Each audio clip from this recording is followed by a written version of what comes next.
Ana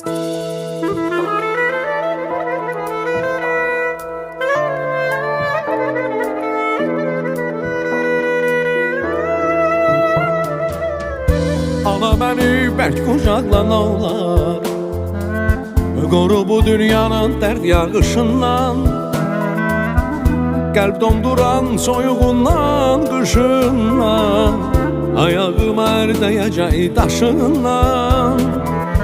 Ana məni bərk qucaqla nə olar, mən qorxuram insanların kinindən, üzdə təmiz içindəki kirindən.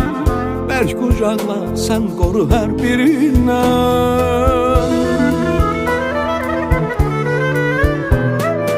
Sənin qollarında sevgi yetişir, sənin qollarında dünya dəyişir.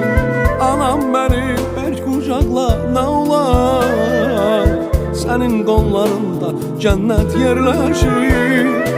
Sənin qollarında sevgi yetişir,